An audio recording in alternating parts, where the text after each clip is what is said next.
This journey will strip bare the 11 brutal years of Zhuge Liang's rule, where he was forced to transform the entire kingdom of Shu Han into a colossal military camp, fiercely sustaining the final breath of a dying empire.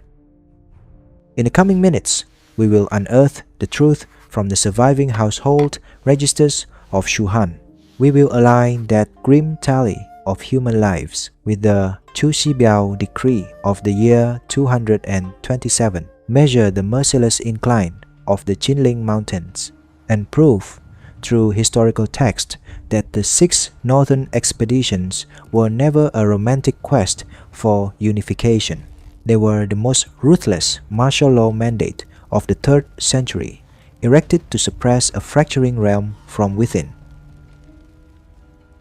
Through the battlefields reconstructed by AI technology, let us cast aside the curtain of theatrical praises to confront a chilling paradox. Why would a mind hailed as the most brilliant of its era relentlessly march tens of thousands of men across deadly terrain to strike an enemy 5 times their size? Was it the delusion of old age, or a matter of life and death that had to be concealed? The truth of his 10 years of silence, buried beneath the ashes of Qishan, will answer that question. Let us push back the heavy doors of the frost-covered encampment and step into the trials of greatness. And I am Oxley. Erase the image of the serene Chancellor waving a feather fan, plucking a zither with a calm smile. The reality of the year 234 on the Wujiang Plains was entirely different. Here sat a man past the age of 50, his body consumed by exhaustion, coughing blood into the freezing air of his command tent. He was not surrounded by fine wine or treasures, but by mountains of bamboo slips. Each slip recorded exact pecks of rice, and every 20-stroke beating administered to a soldier punishments he had to authorize with his own hand. He was far too intelligent not to know that 300 miles of plank roads, clinging to sheer cliffs, could never transport enough grain to annihilate the state of Wei. Yet, he issued the command to march anyway. If the lives of tens of thousands of conscripts buried in the ravines of the Qinling were not meant to secure a military victory, then what purpose did they truly serve, if not for victory? To comprehend the crushing weight of his decisions, we must first look at the grim calculus of heaven's timing and earthly advantage facing Shu Han. The surviving household registers from the Ram's final days lay bare a terrifying reality, an unbreakable demographic ceiling. The northern empire of Cao Wei commanded over 4.4 million lives, sprawling across the fertile central plains. Meanwhile, trapped in the dark basin of the southwest, Shu Han merely gasped for air with a maximum of 940,000 subjects, a ratio of 1 to nearly 5. But the true terror did not come from the northern armies. It festered within. Following the death of Emperor Liu Bei, the kingdom fractured. The native Yi province nobility, the wealthy landowners, were ready to surrender their city gates to preserve their estates.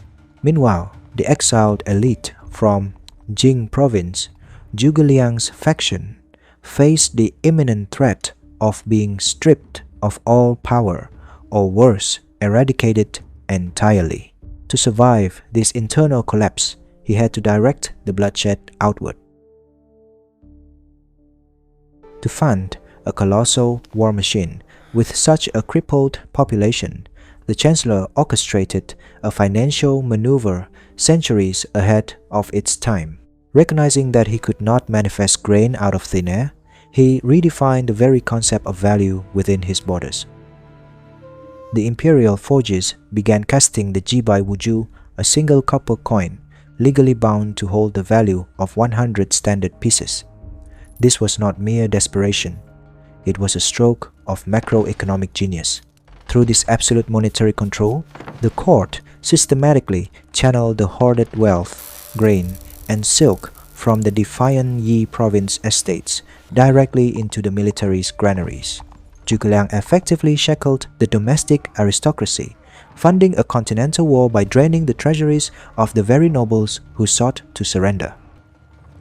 But money was only the beginning of his administrative grip. To fuel the insatiable hunger of the northern expeditions, the Chancellor seized control of the two pillars of ancient survival, salt and iron. He revived a brutal state monopoly, establishing specialized officials to oversee every grain of salt boiled from the deep brine wells, and every pound of iron forged in the suffocating heat of the southwest. The very tools of the farmer, the hoes that struck the earth, and the seasoning of the commoner's table became instruments of the state.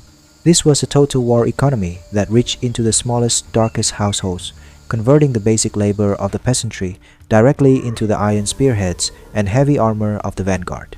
Every swing of a hammer in a village forge was a strike against the Wei Empire. He did not just tax his people, he owned the very elements of their existence, turning the very earth and mountains into a weapon. But standing between Shu Han and the enemy was an immovable giant, the Qinling Mountains. To transport a single peck of rice to the front line, teams of conscripted laborers had to traverse 300 miles of plank roads, wooden pathways hammered directly into the faces of sheer cliffs. Historical logistics across this range dictated a brutal attrition rate. To deliver 1 sack of grain to the vanguard, 10 sacks had to be consumed by the porters just to survive the grueling round trip. And the mountains were armed with the wrath of the heavens. Historical chronicles record the absolute terror of the autumn monsoons. Continuous weeks of torrential rain turned the wooden pathways into rotting traps, swelling the dry ravines into raging torrents. The conscripts were not merely fighting the enemy's blades, they were fighting the freezing mud, the plagues born of dampness, and the festering decay of the earth beneath their bleeding feet. The sheer weight of the terrain swallowed every tactical advantage he could devise. Faced with this crippling deficit, the Chancellor turned to the cold precision of ancient engineering. In the final, desperate years of the war, he deployed the wooden ox and flowing horse. These structures of interlocking wooden gears and levers were specifically built to conquer the deathly inclines, allowing a single laborer to transport months of provisions. Then came the Zhuge crossbow, a mechanical engine of war capable of unleashing 10 iron-tipped bolts in a single draw. If his kingdom could not birth enough soldiers, wood and iron would multiply their lethality, allowing one conscript to hold the line against 10 of Wei's heavy infantry. But his genius reached its absolute pinnacle not in weaponry, but in the administration of the battlefield itself. During the ultimate standoff at the Wuzang Plains, recognizing the supply lines were failing, he executed an unprecedented logistical miracle, the Tuntian system. He ordered his frontline troops to cultivate crops directly on enemy soil. Shu soldiers farmed side by side with the citizens of Wei.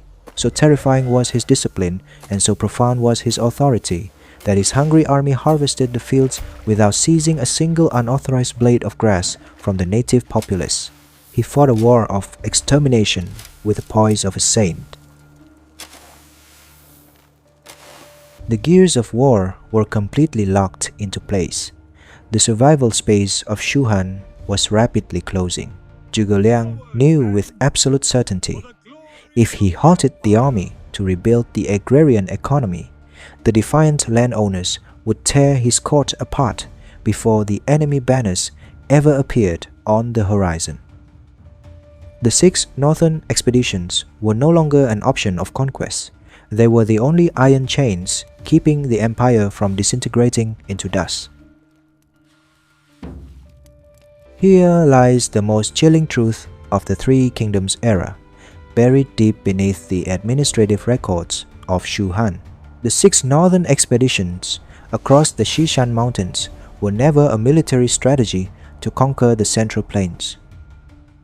They were a brutal instrument of domestic suppression. By placing the entire nation under a permanent state of defensive war, Zhuge Liang secured the absolute, unquestionable legitimacy to seize wealth, grain, and conscripts from the native Yi province nobility. The massive northern enemy was not just a threat, it was the perfect justification to lock the jaws of internal rebellion.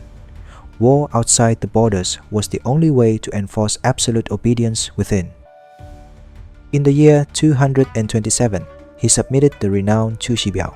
History romanticizes it as the tearful plea of a loyal minister, but strip away the poetic rhetoric and what remains is the most ruthless general mobilization order of the 3rd century. It was a decree that officially transformed Shu Han from a kingdom into a colossal military encampment.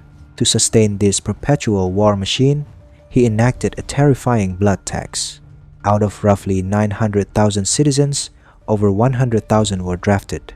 1 in every 9 people was forced to bear arms.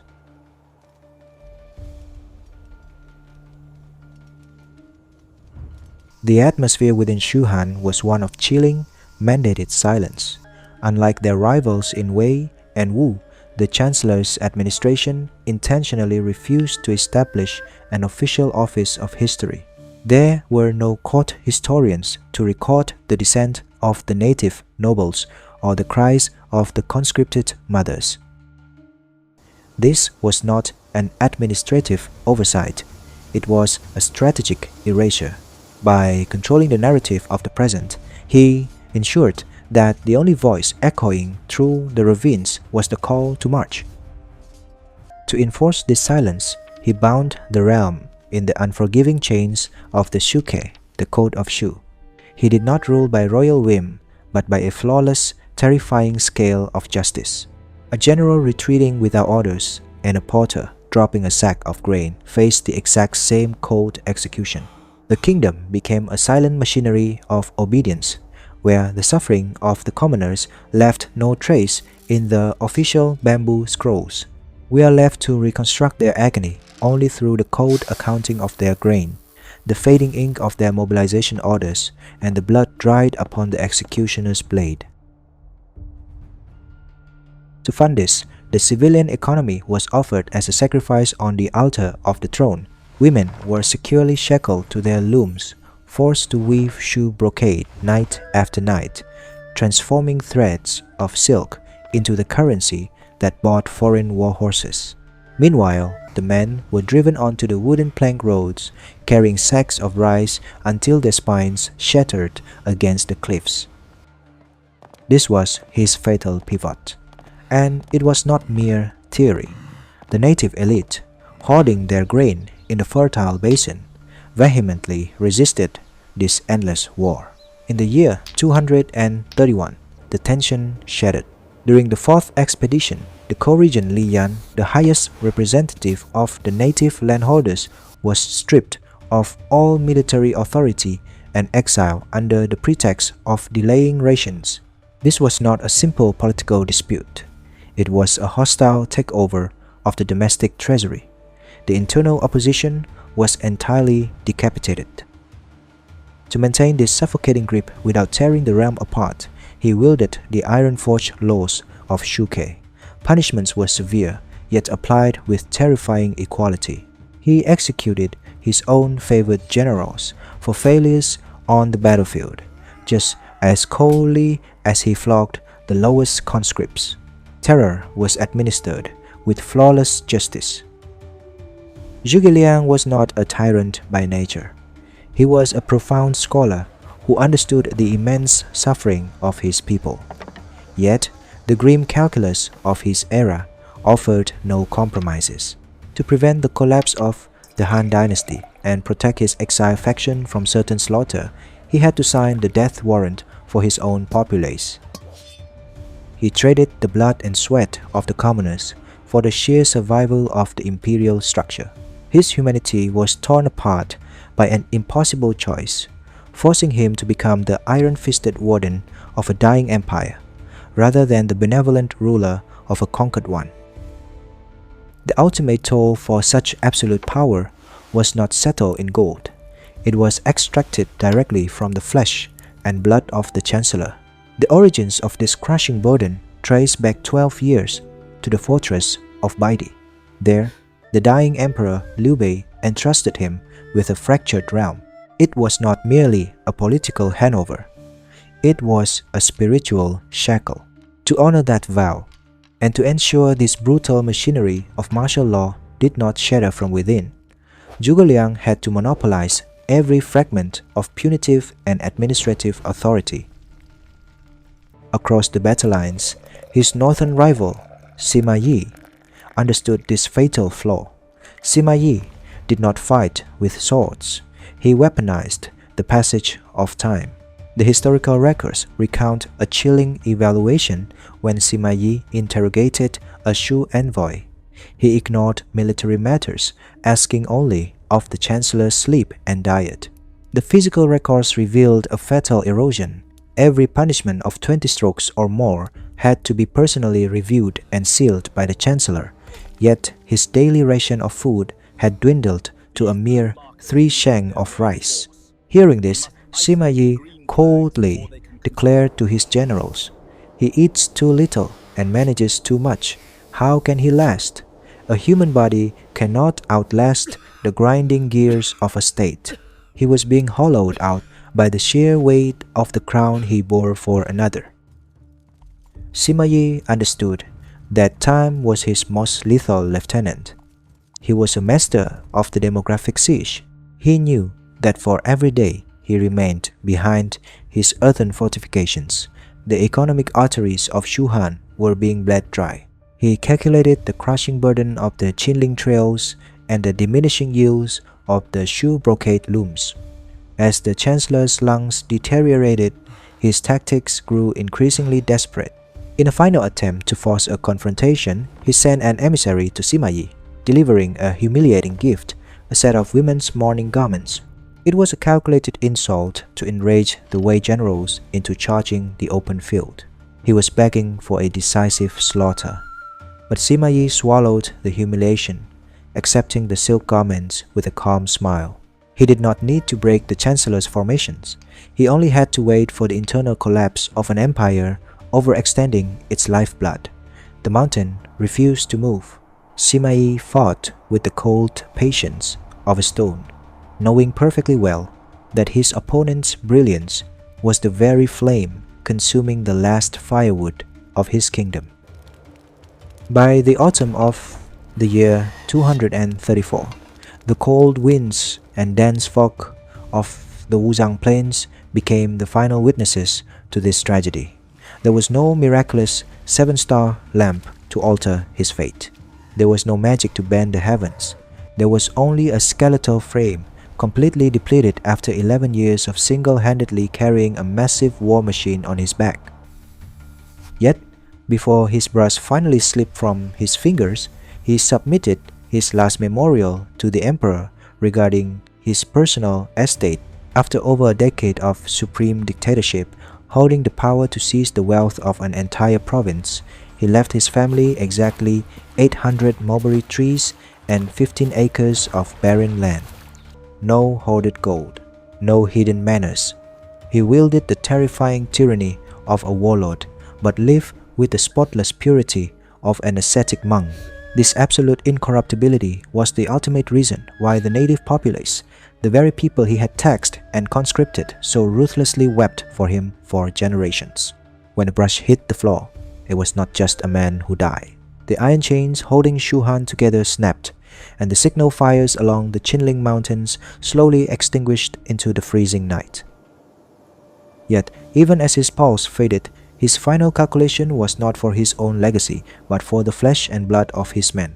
He knew that the moment his death was discovered, Sima Yi's cavalry would massacre the retreating army.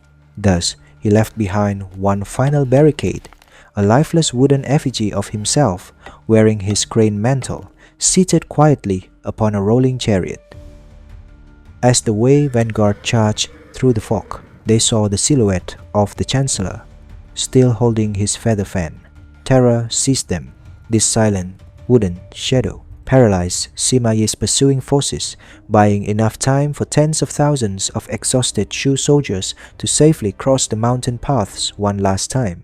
A dead Zhuge scared away a living Zhongda. In death, the iron-fisted Chancellor used his own ghost to bring his men home. Look beyond the borders of this empire, and we see that this tragedy transcends the Asian continent. Look to the European theater, to the legendary commander Hannibal Barca of Carthage. Both men commanded fractured states against massive, unified enemies.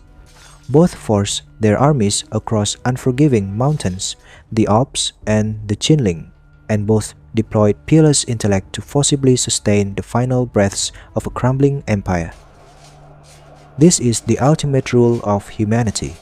Their greatness does not lie in a final, triumphant victory. It lies in the tragic heroism of their choice. They knew with absolute certainty that no tactical genius could defeat the crushing weight of demographics and geography. Yet, they willingly turned themselves into firewood, burning their own flesh and sweat to warm their decaying realms until the very last breath. The blood toll has been exacted in full. Thank you for confronting the truth with us. I am Oxley, and these are the trials of greatness.